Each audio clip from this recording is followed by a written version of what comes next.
Bueno, el día de hoy empezamos un tema que vincula la inmunología con el metabolismo.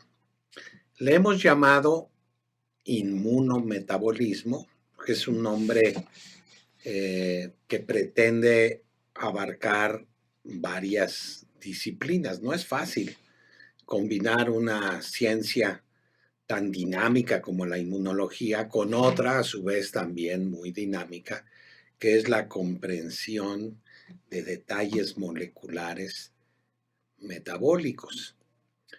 Hemos visto con la pandemia de COVID-19 que los pacientes graves de COVID-19 son aquellos que muestran comorbilidades, y dentro de las comorbilidades están los trastornos metabólicos, algunos muy conocidos en México por su alta prevalencia, como es la diabetes y la obesidad, y otros, a lo mejor no tan conocidos, pero que claramente inciden en el curso de un padecimiento, sea este padecimiento una enfermedad infecciosa, una enfermedad genética, una enfermedad metabólica, todo se conjunta para que esa enfermedad, en lugar de ser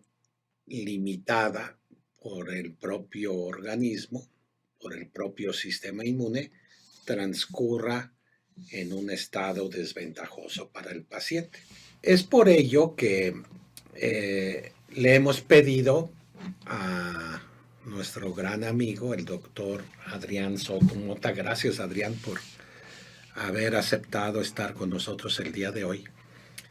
Adrián, además de gran amigo, tiene una gran experiencia en el curso de la medicina. Nos conocimos hace algunos años cuando él era aún estudiante de la Escuela de Medicina de la UNAM, y después cuando hizo su especialidad en medicina interna, pero particularmente importante es su entrenamiento en doctorado en la Universidad de Oxford, Adrián.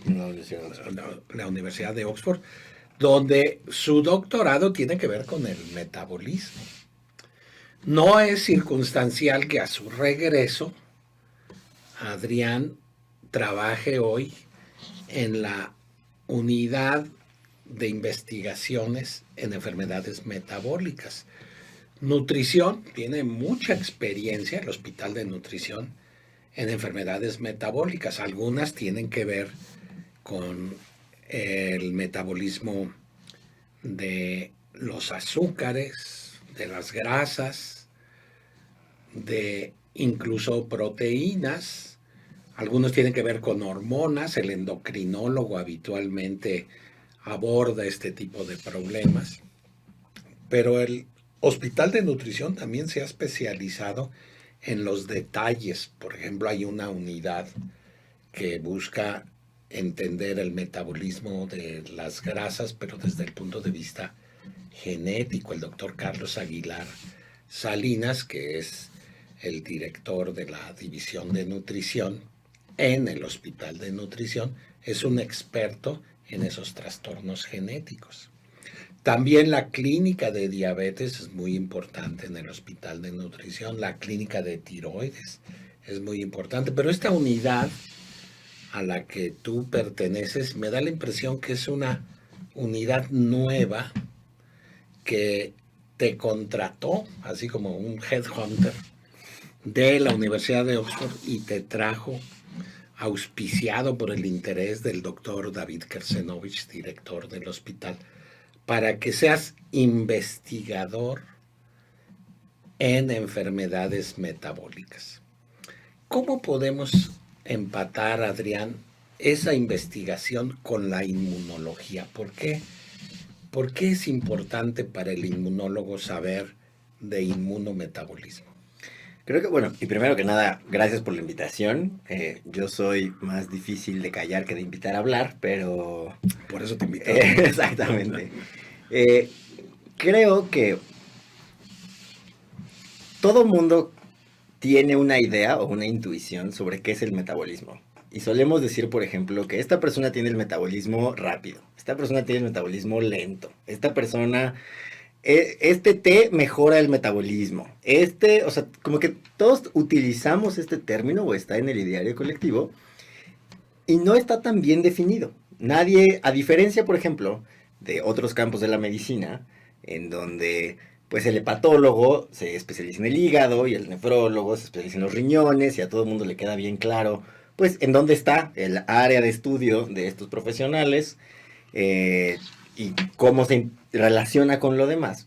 El metabolismo es como si estuviera en todos lados, como el sistema inmune. Hay sistema inmune en la piel. En eso se parece, ¿no? O sea, en eso se parece. yo por ahí empezaría. O sea, el sistema inmune, pues hay sistema inmune en la piel, en los órganos, en la sangre, por supuesto. Las mucosas, ¿no? Hay partes del cuerpo especializadas, ¿no? En células en células inmunes. Y el metabolismo es pues yo también diría sistema o conjunto de vías químicas que todas las células tienen metabolismo, todas las células transforman energía, que influye muchísimo tanto en la salud como en la enfermedad de pues de todas las personas y de todos los animales. Al igual que la inmunología tiene relaciones con todos los órganos del cuerpo y que va determinando la respuesta del cuerpo en muchas formas diferentes, si nos da fiebre, se nos acelera el corazón, si hay consecuencias en todo el cuerpo de trastornos inmunológicos, lo mismo ocurre con el metabolismo. Cuando el metabolismo está descompuesto hay consecuencias en todo el cuerpo. Y algo que a lo mejor lo vuelve un poco más intuitivo o sea, por ejemplo, todos sabemos que las personas que viven con diabetes tienen problemas, pues no nada más en el páncreas, ¿no? Empiezan a tener problemas en los ojos, empiezan a tener problemas en los pies, empiezan a tener problemas en los nervios. Y en este sentido, yo empezaría hablando de las similitudes. Al igual que lo inmunológico, lo metabólico está en todo el cuerpo, recibe información de todo lo que pasa en el cuerpo y tiene consecuencias en todas las partes del cuerpo. Muy buena definición. Muy bien. Y tiene que ver sobre todo con el manejo de energía y de los nutrientes, la disponibilidad de nutrientes y la administración de estos nutrientes de acuerdo a las necesidades del cuerpo. No es la misma. Una persona que, por ejemplo, se dedica al atletismo de alto rendimiento, ciertamente tiene necesidades metabólicas distintas que una mujer embarazada, o que un niño en crecimiento, o que un adulto de la tercera edad, ¿no? O sea, este sistema para administrar la disponibilidad y la demanda de energía se adapta a nuestra rutina, a nuestra edad. Muy bueno. Y está determinado por muchas cosas, ¿no? Al igual que en la inmunología, pues no hay un solo protagonista, ¿no? O sea, podríamos así empezar una guerra en seminarios de inmunología sobre si importa más el linfocito T o el linfocito B, o si es la célula dendrítica, o sea, hay muchos protagonistas. Y en algunos casos, unos protagonistas pues, son más importantes que otros o son más relevantes que otros. Algo parecido ocurre en el metabolismo. Podríamos igual dinamitar un seminario de fisiología o endocrinología poniéndonos a pelear si es más importante el páncreas o el hígado, o si el intestino y las bacterias que hay en el intestino. O sea, al igual que en la inmunología hay muchos protagonistas. Y esto creo que hace que esto participa en que esta idea de metabolismo sea un poquito difícil de delimitar. Y que simplemente cuando vemos a alguien muy energético, muy acelerado, típicamente delgado, típicamente que habla como muy rápido, dijimos, es que tiene el metabolismo rápido. Sí, ¿no? Y cuando vemos a alguien mucho más sedentario, relajado, pues solemos decir que tiene el metabolismo lento, ¿no? ¿De qué manera supones ese equilibrio que caracteriza la salud se rompe cuando viene una infección? Por ejemplo, ¿por qué supones que en los mexicanos infectados por el coronavirus SARS-CoV-2, el coronavirus que dio lugar a la pandemia de COVID-19, yo recuerdo en la primera ola, la gente más vulnerable era aquella que tenía como comorbilidad diabetes u obesidad. ¿Por qué se da eso? Y ya no lo vemos, lo vimos en un principio. Sí, no, eso sin duda alguna. Todas las infecciones, absolutamente todas las infecciones, son un reto a nuestra fisiología, son un reto a nuestros órganos y a nuestras células. Y consumen mucha energía. Es muy, aunque muchas veces decimos, o solemos transmitirle a los médicos información, que aunque un paciente esté acostadito en su cama, tapadito, sin que nadie le haga nada, no quiere decir que no está utilizando una cantidad bárbara de energía, o que no tiene requerimientos energéticos acelerados, ¿no? Porque pues muchas veces tienen fiebre, el corazón acelerado, la presión arterial elevada. Es todo un reto el pelear y el defenderse de una infección. Y ese reto, por supuesto, tiene que venir acompañado de una adaptación en el manejo de los nutrimentos disponibles. Entonces, hay varias cosas específicas al virus SARS-CoV-2 que sí vuelven más vulnerable a las personas que se infectan por este virus, pero también hay otras cosas que no son específicas de ese virus, que son ciertas para cualquier infección. Muy bien. Y que también empeoran el pronóstico. Por ejemplo, las personas que viven con sobrepeso o con obesidad suelen batallar más en coordinarse con los ventiladores respiratorios, por ejemplo. O sea, cuando quien llega a necesitar apoyo de una máquina para respirar, pues esta coordinación es más difícil en quien tiene mucha obesidad, por ejemplo, y eso es independiente de si el virus era influenza, SARS-CoV-2, Claro, no. una bacteria, ¿no? Entonces hay algunas cosas específicas y otras no. Otro buen ejemplo, tal vez, con el que podemos estar familiarizados, es las personas que viven con diabetes y que tienen úlceras en los pies, pues tienen úlceras en los pies por cosas que son específicas de la diabetes, como por ejemplo el daño en los nervios, que hace que si se lastiman, pues les duele menos y entonces la herida avanza antes de que se den cuenta, pero también porque el exceso de azúcar en la sangre facilita el crecimiento de bacterias, le estorba algunas de las células que nos defienden de esas bacterias y entonces empeoran el pronóstico. Dado que las infecciones ponen un reto a nuestro organismo, ese reto necesita modificar la administración de los recursos y de los nutrimentos pues, para hacerle frente. Sí, entonces, por ejemplo, la manera de reforzar el sistema inmune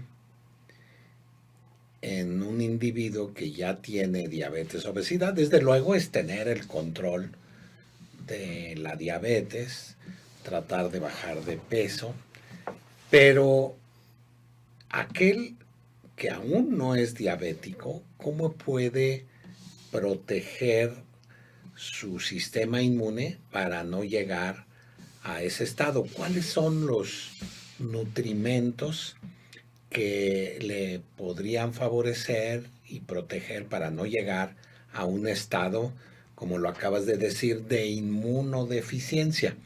Yo recuerdo una plática tuya de calorías. ¿Cuántas cuentan cuentos? Cuéntanos un poco de esos cuentos. Esto, bueno, a ver, hay que decir que no todas las personas en mi campo estarán de acuerdo conmigo. Pues lo que queremos es plantearlo. Eso hay que mencionarlo. Programa. No, por supuesto. Pero queremos conocer tu punto de vista. Muchas veces,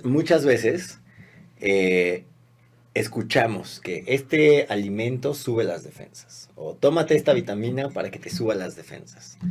¿No? Cada que yo escucho eso suelo preguntar, bueno, ¿cuáles defensas? ¿No? O sea, son los linfocitos B, son los linfocitos T, son las células dendríticas o del macro. ¿Cuáles defensas? ¿No? Muchas veces usamos esta expresión de subir las defensas muy al azar. Algo similar ocurre con esta idea muy arraigada pues, tanto en profesionales de la salud y en científicos como en los pacientes, de que una buena alimentación tiene que fijarse mucho en las calorías. Como que el centro o lo que define a una buena alimentación son las calorías. Y un ejemplo que a mí me gusta mucho poner es las calorías pues son una mala medida, para empezar no son intuitivas, no tienen mucha a diferencia de con muchas otras cosas que existen en los microorganismos, en nuestra célula, pues no hay un receptor de calorías, ¿no? Nadie ha encontrado una parte de la célula que ande contando calorías, como nosotros en el súper y las etiquetas. Pero por otro lado, a lo mejor nos distraen de lo que realmente es importante. El ejemplo que suelo poner es, si yo caminando en el parque se me antoja un helado y pido este helado grande con 2 bolas de helado grande, desde el que sea mi favorito, pues ahí me estoy comiendo más o menos unas 600 calorías. 600 calorías es más o menos 7 huevos, ¿no? O más o menos 7 plátanos. Si yo me como las 2 bolas de helado, vamos a decir, pues un domingo caminando en el parque a las 5 de la tarde, para las 7 de la tarde estoy listo para pedirme 4 tacos al pastor con todo, los de suadero que no traigan cilantro, un refresco probablemente, y si me ponen un quesito fundido por aquí también le voy a entrar. Pero si me hubiera comido 7 huevos, no entran los tacos de suadero, no entran los tacos de pastor, no entran. Eso aunque sea la misma. Está muy interesante. O sea, ¿cómo es que ocurre eso? A lo que voy es que las calorías no nos dicen mucho sobre otras cosas igualmente importantes en el metabolismo, como la saciedad, por ejemplo. Eso. O como el valor nutricio de lo que me comí. No es lo mismo que yo me coma 600 calorías, a lo mejor en una ensalada, con pollo, con verduras, con ingredientes muy distintos, a que me los tome en una bebida azucarada, ¿no? En donde simplemente es agua con azúcar. Y una, por supuesto, que trae muchas más sustancias, que aquí sí son necesarias para que las células que me defienden tengan el material indispensable para defenderse. Y en el otro, pues lo único que ocurrió es que pusieron a trabajar extra a mi hígado y a mi páncreas para contener el montonal de azúcar que entró, y son una mala medida. En resumen, en ese sentido son una mala medida. Muy bien, muy bien. Ahora, ¿eso qué tiene que ver con las defensas? Algo que es cierto de no solo de las infecciones, sino de la inflamación en general. Porque pues hay inflamación autoinmune, aunque no haya un microorganismo, y hay inflamación ocasionada por una infección. Es que la inflamación está acompañada de esta necesidad de las células de defensas de replicarse a sí mismas, ¿no? O sea, una de las características... Eso nos caracteriza. ¿no? Una de las características es que cuando una de nuestras células que nos defienden se da cuenta de que son necesarias, literalmente se clona, ¿no? Y entonces empieza a multiplicarse. Eso, por supuesto, requiere mucha energía. Este proceso de repente, aumentar la población de un grupo de células en particular, y que además estas células en particular tienen que producir proteínas, ¿no? Y tienen que producir anticuerpos, y tienen que producir que vayan a pelearse y a defendernos. Esto consume mucha energía. Si la respuesta de mi metabolismo no se puede adaptar a esas demandas, me voy a meter en problemas. Y además la inflamación, sin importar su causa, genera esto que a lo mejor ya hemos escuchado antes de resistencia a la insulina. Que quiere decir que mientras hay inflamación, los niveles de glucosa suelen estar muy elevados, los niveles de insulina suelen estar muy elevados, y esto en sí mismo puede traer otro tipo de problemas. Cuando los niveles de glucosa están elevados por mucho tiempo, muchos órganos se empiezan a dañar. El páncreas se empieza a dañar, los nervios en nuestras extremidades se empiezan a dañar, nuestras arterias se empiezan a dañar. Y entonces es bien importante que cuando vamos a hacer frente a cualquier cosa que nos esté inflamando, tengamos, o sea, imagínense cómo será la resistencia a la insulina de la inflamación, que ya era esperable, en alguien que ya tenía resistencia a la insulina, ¿no? Claro. Porque vive con diabetes tipo 2, por ejemplo. Entonces, pues eso es mucho peor, y eso evidentemente vuelve más difícil pues el tratamiento y la recuperación de las personas. Pues ya entendí por qué se ponen graves los pacientes que además estaban infectados, y por qué esas comorbilidades pues están relacionadas con la gravedad. Otra cosa que yo diría, y que solía decir sobre todo al principio de la pandemia, es cuidar su alimentación, ¿no? Evitar comida ultraprocesada, hacer ejercicio, también es protegerse de la pandemia. Claro. O sea, cuando analizábamos, por ejemplo, el riesgo de fallecer en una persona que no tenía ninguno de estos diagnósticos, con el riesgo de fallecer de una persona que tenía muchos de estos diagnósticos, pues la diferencia era enorme. ¿Qué pueden? Muy O sea, claro. antes no había vacuna, ¿no? Al inicio de la pandemia no teníamos vacuna, nos andábamos peleando que sí, porque si el cubrebocas sí, que porque si el cubrebocas no, y todos queríamos hacer algo por mejorar nuestras... Sistema inmune. ¿no? ¿Qué pueden hacer cuando no había nada? Mejorar su metabolismo. O sea, Claro. que siempre hubo algo que hacer para mejorar su pronóstico de tener complicaciones graves por COVID, y ese algo que siempre pudieron hacer es hacer ejercicio, cuidar su alimentación, evitar ultraprocesados, dormir bien. Las abuelitas han tenido razón toda la vida y uno tiene que comer sus verduras, dormir a sus horas y mantenerse activo.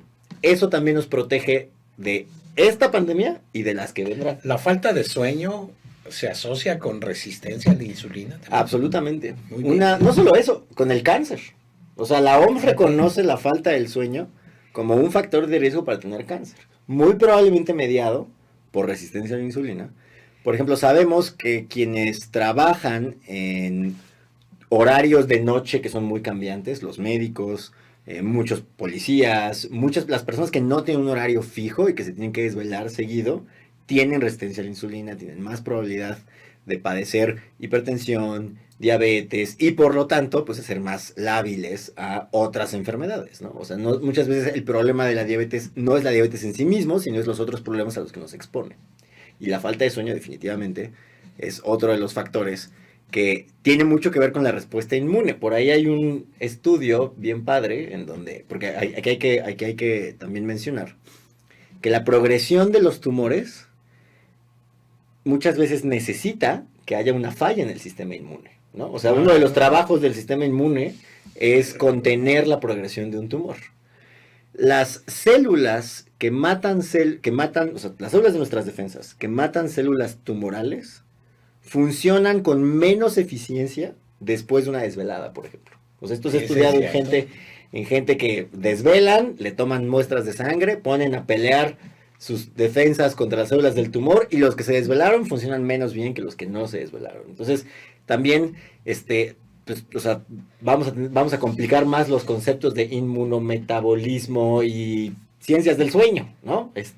Bueno, pero hay que dormir bien, ¿no? Exactamente. ¿Tiene que ver con el cortisol o el cortisol no interviene? Porque hay muchos mediadores, tanto del sueño como del sistema nervioso y en consecuencia con el sistema inmune, que se sintetizan durante el sueño. O sea, el dormir no es apagar, al contrario, es un estado dinámico, ¿no? Por supuesto, o sea, no porque estemos quietecitos, quiere decir que nuestro cuerpo no está trabajando. Está trabajando intensamente. Muchísimo. Y el cortisol, sin duda alguna, tiene que ver tanto con la respuesta inmune, ¿no? Eso está ya clarísimo. Muy claro. También es muy claro que el cortisol, por ejemplo, nos sube la glucosa en la sangre, ¿no? Ese es uno de los efectos que también... Todo tiene que ver con todo al final del día. Y muchas veces estas divisiones de... esto es inmunología, esto es metabolismo, esto es endocrinología, y esto es neurología, y son útiles a la hora de que estamos aprendiendo, y pues porque ni modo que tuviéramos un libro que trajera todo absolutamente en el mismo lugar. Pero yo por eso prefiero juntar términos y decir esto es neuroendocrinología y esto es inmunometabolismo y esto es... que separarlos. Porque justo cuando aceptamos que todo tiene que ver con todo y que el sueño tiene que ver con el cortisol y el cortisol con el azúcar de la sangre y los dos anteriores con las células de nuestras defensas, pues es que entonces empezamos a entender mejor pues cómo funciona nuestro cuerpo, cómo se descompone nuestro cuerpo y cómo arreglarlo, ¿no? Sí. Hay dos conceptos que tú mencionaste que me parece ameritan un poquito de detalle. Uno es nutrientes y otro ejercicio. De nutrientes, ¿qué aconsejas? Yo recuerdo alguna vez que me platicaste que no es lo mismo comer grasas junto con azúcares y que a veces si las separas no son tan dañinas como si las juntas. ¿Cómo es eso? Yo creo que, o sea, algo que me gusta mucho decirle a mis pacientes es que nuestro cuerpo no sabe que inventamos las licuadoras. No, o sea, las licuadoras son algo muy nuevo. El refrigerador es algo muy nuevo y el microondas es algo muy nuevo y nuestro cuerpo no sabe que existen. Nuestro cuerpo sabe que existen los árboles de manzanas. Claro. Porque mientras estábamos evolucionando, había árboles de manzanas, y entonces tuvimos esta oportunidad de que nuestra biología, o sea, nuestro cuerpo no sabe que existe el jugo de manzana, que existe, o el jugo de naranja, o sea, sí evolucionamos para consumir, pues lo que existe, como diríamos, la comida muy poco procesada, y esto tiene muchísimo que ver con que es muy difícil encontrar un alimento no procesado que al mismo tiempo sea muy alto en azúcar y muy alto en grasa. Porque los vegetales, por ejemplo, son muy altos en carbohidratos, algunos son muy altos en azúcar, pero no tienen casi nada de grasa. Los alimentos de producto animal son muy altos en grasas, pero suelen ser muy bajitos en contenido de carbohidratos. Rara vez nuestro cuerpo tenía los dos juntos, porque ¿qué ocurría?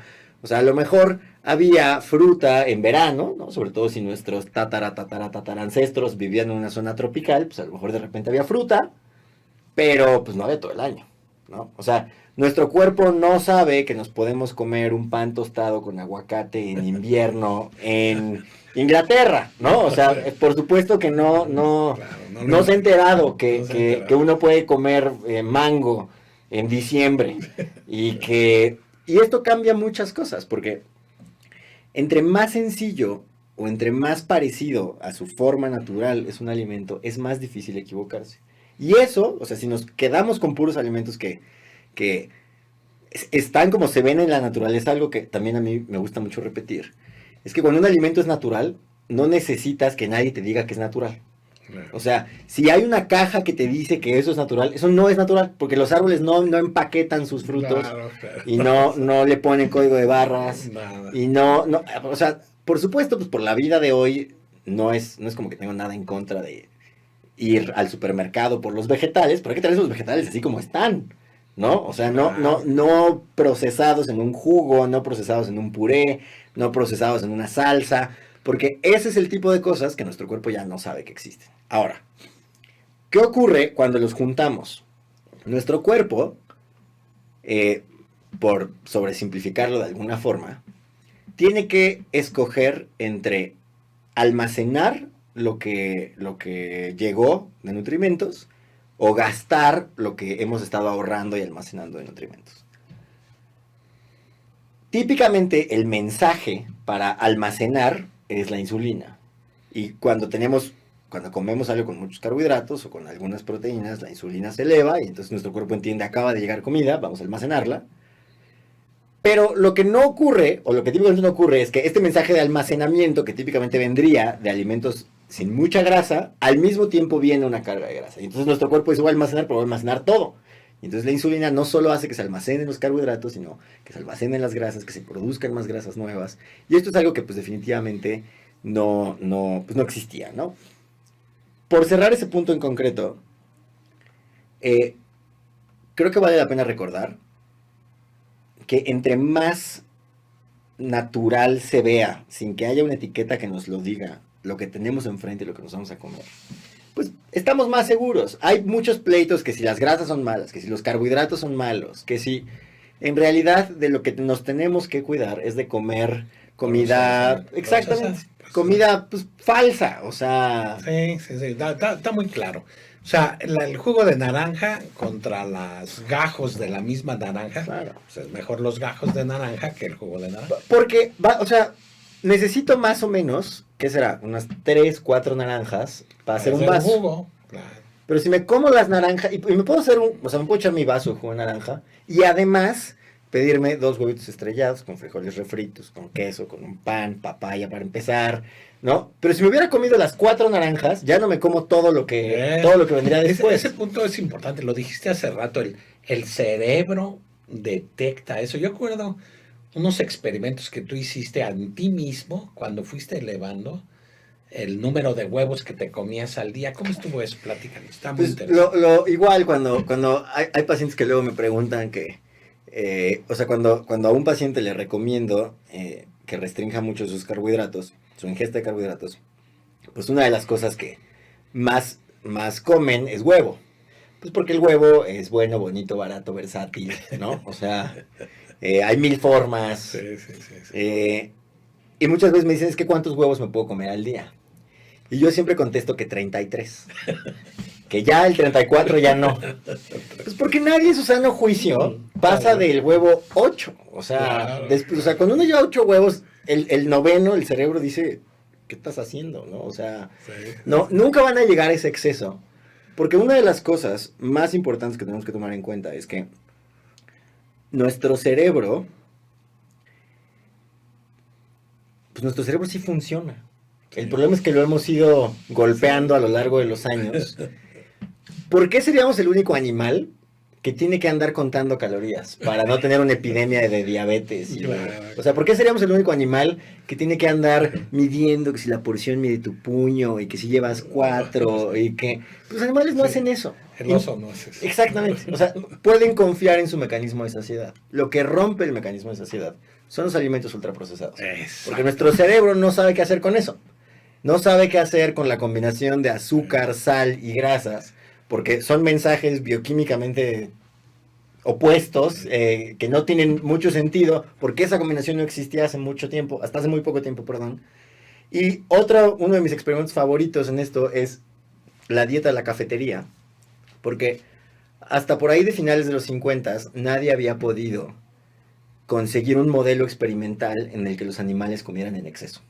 No existía. Sí, no, o sea, lo que teníamos que hacer para que los animales comieran en exceso era operarles el cerebro y quemarles el centro de saciedad.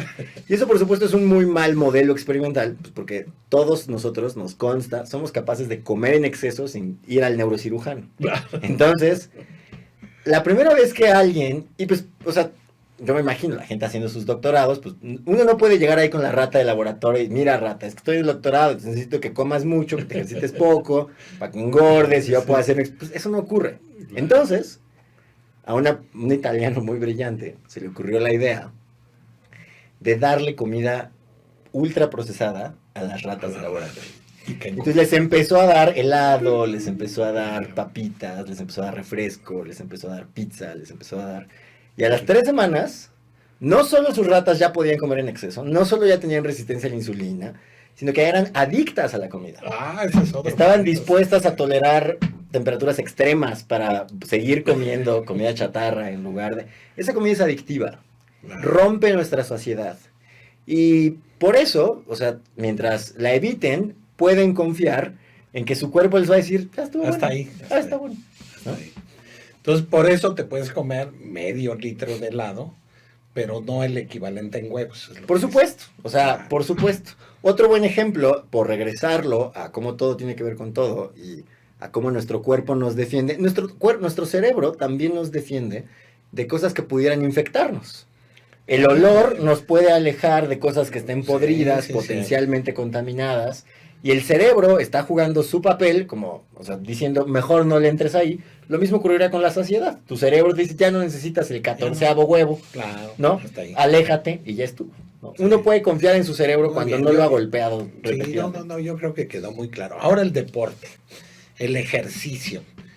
¿Cuál de todos? Correr, caminar, meterse al gimnasio, la bicicleta, la caminadora, pesas, ¿cuál de todos? A ver. El que más les guste, el que más.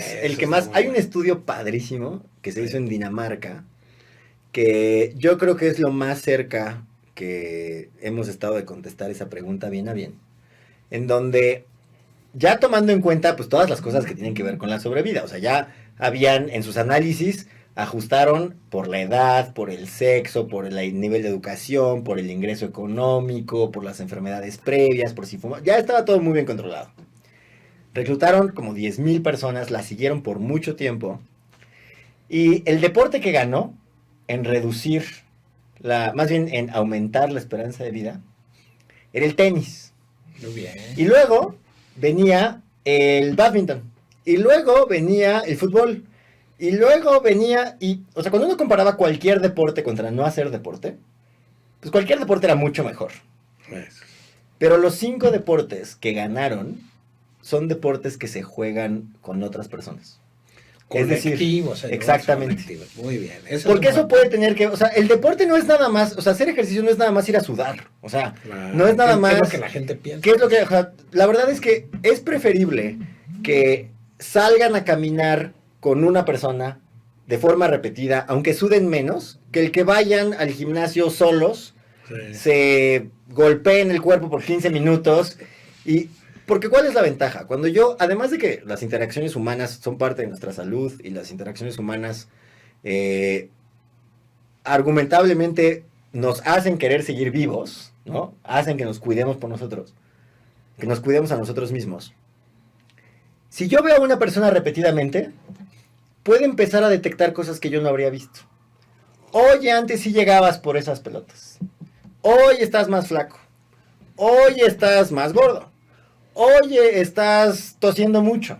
Oye, estás... Entonces, el estar viendo personas nos expone a que personas pues, que nos aprecian, a personas que nos han visto repetidamente, noten temprano cuando algo va mal, y entonces se puede resolver fácil, ¿no? Esta es la explicación que los investigadores de este estudio dieron a por qué los deportes en equipo parecían o parecen mejorar la esperanza de vida que los deportes que se hacen solito. Dicho esto, cualquier deporte es mejor que no hacer deporte. Muy bien. Entonces, yo les diría que el mejor deporte es el que se hace en equipo y el que les gusta lo suficiente como para hacerlo repetidamente. Constancia, claro, el que sea, el básquet, lo que sea. Y el otro es la necesidad de la gente de hacer deporte para bajar de peso.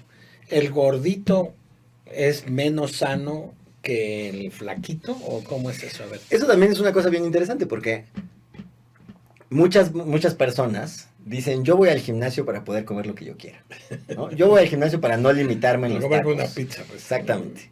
Es una muy mala idea. Por supuesto que es mejor ir al gimnasio después o antes de ir a los tacos que solo ir a los tacos, ¿no? O sea, eso por supuesto es cierto. Sin embargo, hay que tomar en cuenta que cuando mi objetivo es perder peso, la gran mayoría del efecto de perder peso está dado por qué como que por cuánto ejercicio hago. Eso. Si mi objetivo es perder peso, va a ser mucho más sencillo y voy a tener mejores resultados si me enfoco en lo que como que en voy a hacer un chorro de ejercicio para después comer lo que yo quiera. Nuestro cuerpo no funciona así. Otra cosa que también repito con frecuencia es que distintos deportes necesitan distintas estrategias de nutrición. Metabólicamente hablando, correr no es la versión rápida de caminar, porque correr utiliza un tipo de nutrimento de combustible y caminar utiliza otro.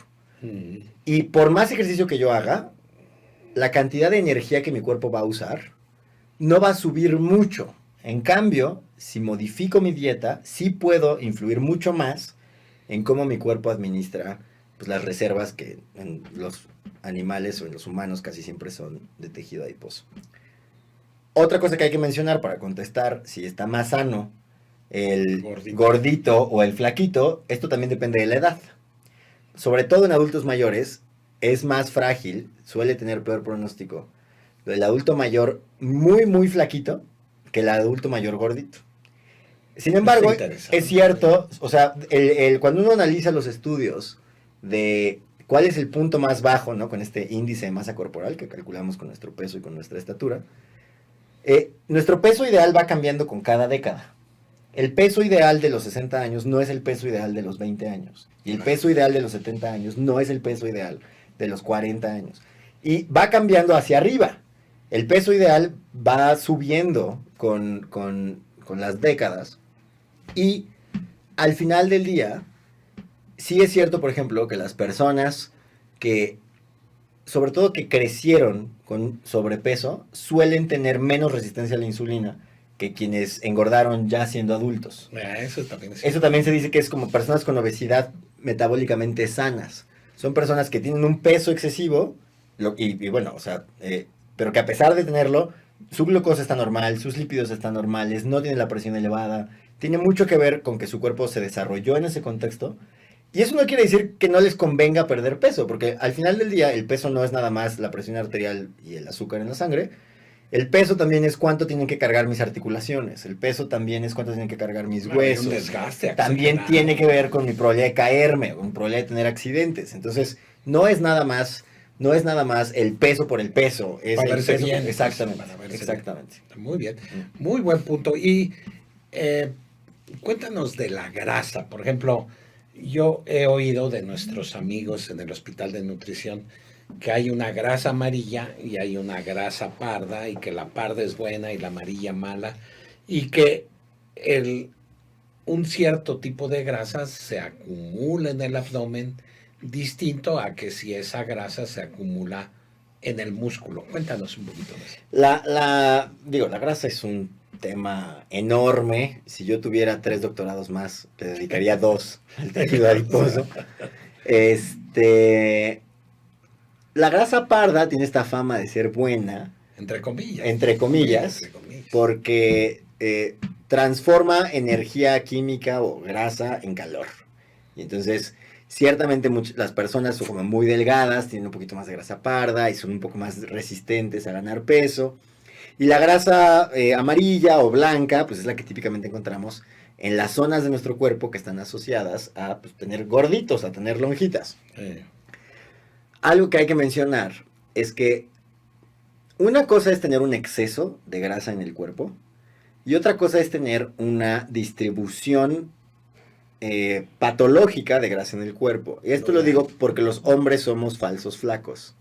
Los hombres solemos tener las piernas flacas y ser un poco más delgados del vientre, pero acumulamos con mayor facilidad grasa adentro del abdomen y adentro de las vísceras. Y esa grasa de adentro del abdomen y adentro de las vísceras es mucho peor que tener mucha grasa, por ejemplo, en los muslos, mucha grasa en los brazos, mucha grasa.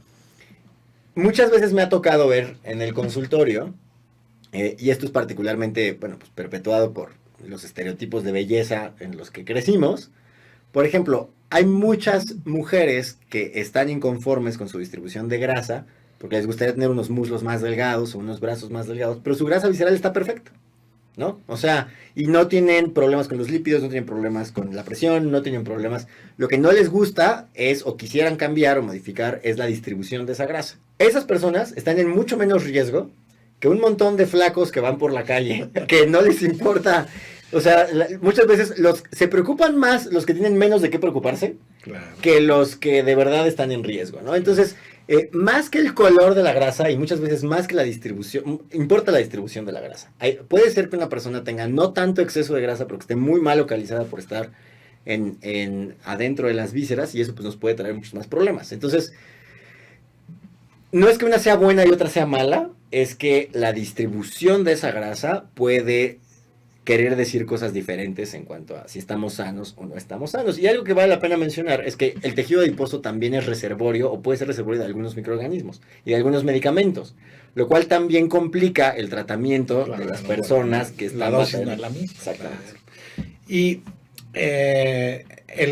la grasa, entiendo que en los diabéticos, en los obesos, en aquellos que tienen resistencia a la insulina, que avanzan a síndrome metabólico, donde ya no solo es estos elementos aislados, sino que ahora se suman a la coexistencia de presión arterial elevada e hígado graso. Y este hígado graso ya sí es un problema. Hay una nueva patología de cirrosis hepática no alcohólica por hígado graso. Cuéntanos, pues ¿de qué manera influye esto en la salud y la enfermedad? Esta es una de las cosas que se han ido reconociendo, o sea, la importancia de este tipo de cosas se ha ido reconociendo recientemente, porque muchas personas piensan que el hígado se enferma solo por beber alcohol, ¿no? O sea, en automático, cirrosis, alcohol, ¿no? Y hoy por hoy es cierto que es más probable que alguien tenga hígado graso y que desarrolle cirrosis por comer en exceso azúcar y en exceso exactamente que por beber alcohol. O sea, hoy por hoy las primeras causas de trasplante tienen más que ver con comer mal que con beber alcohol en exceso. Sí, es muy importante. Entonces, eso hay que tomarlo en cuenta. Y también hay que tomar en cuenta, por ejemplo, otra cosa que yo suelo decir, que no tiene la fama que se merece, es que el exceso de peso, la obesidad, la resistencia a la insulina, Sí, ya la gente los asocia con que están asociados con, por ejemplo, infartos al corazón, pero también con el cáncer. O sea, la obesidad es un factor de riesgo para el cáncer, la hiperinsulinemia es un factor de riesgo para el cáncer, y es un factor de riesgo para la cirrosis, y es un factor de riesgo para la falla renal, y es un factor de riesgo para todo en general. Volvemos al punto de que todo tiene que ver con todo, y que cuando el metabolismo se descompone va a tener consecuencias en todos lados. O sea, tomen en cuenta eso. Hoy por hoy es más probable que si alguien tiene cirrosis sea por una comida que no estuvo bien cuidada, tiene mucha comida chatarra, que por alcohol, ¿no? Sí, eso es un muy buen punto. ¿Y hay una genética de eso? Tú sabes que me gusta a mí No, bueno, la claro. parte de la genética, lo hemos abordado, pero tú dirías que se puede tener marcadores, ahora que está todo el genoma bien caracterizado, ¿habrá un genoma del síndrome metabólico? Yo creo que hay varios genomas del síndrome, ¿no? O sea, siempre, y creo que una de las realidades de la biología o sí, todos los sistemas biológicos es que siempre habrá alguna versión de un gen o de un genoma completo en más riesgo que otros. Muy bien. Ese es Sin un que buen esto punto. quiera decir que invariablemente, o sea, si hay enfermedades monogénicas en donde tener una versión, ya, No, bueno, esos son ¿no? otro Pero son la tipo de minoría. genéticos, claro. Son la minoría. Ya sabemos que la mayor parte de las enfermedades son poligénicas. No basta un Sí. solo gen, es la relación de muchas cosas. Y Sí, hay como la genética de la hipercolesterolemia Exacto, familiar. exacto. Son Esa no varios estamos genes. hablando de eso. No, por ejemplo, o sea, en años recientes, pues se han identificado variantes genéticas de algunos genes que son particularmente importantes en México que predisponen a diabetes. Sin que Claro. esto quiera decir que quien las heredó vaya a tener diabetes sí o Sí, sí, no, no, y no que quien tiene. no las tiene esté inmune, ¿no? No. Hay un estudio muy interesante de la Escuela de Salud Pública de Harvard, que se publicó hace, pues ya, un poquito más de 10 años, en donde utilizando varios genes de muchas bases de datos diferentes, eh, utilizaron el riesgo predicho de todas esas variantes, ya hagan de cuenta que las pusieron en orden.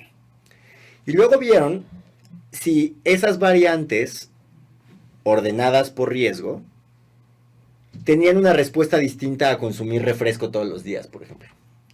Y entonces teníamos gente con poquito riesgo que consumía refresco todos los días y gente que consumía refresco todos los días y sí tenía mucho riesgo.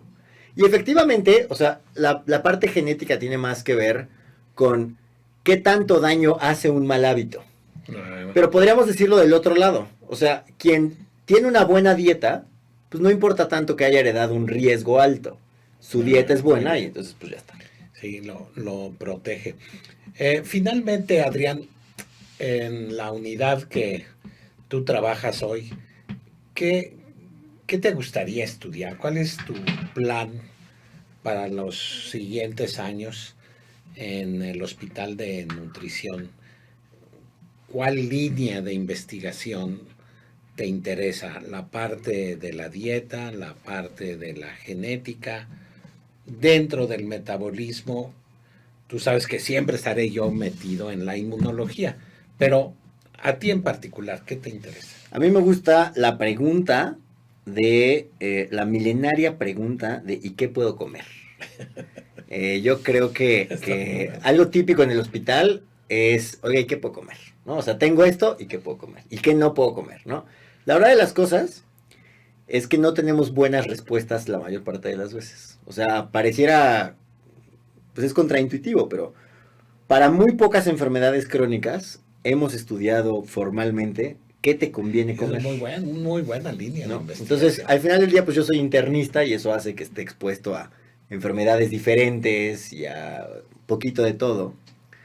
Y a mí me interesaría contestar preguntas como de qué dieta le conviene a las personas que están enfermas de diabetes, de hipertensión, de lupus, de Alzheimer, de estas enfermedades crónicas y que entre más estudiamos más parece que lo que comemos tiene mucho que ver en que nos vaya bien o mal, pero no hemos logrado identificar con precisión la respuesta correcta al tengo esta enfermedad y qué puedo comer, ¿no? Ese papel benéfico que se sugiere de la dieta, ¿lo hace directamente en el metabolismo o a través de la microbiota. Como tú sabes, la microbiota cada vez interviene más en todos los fenómenos inmunológicos.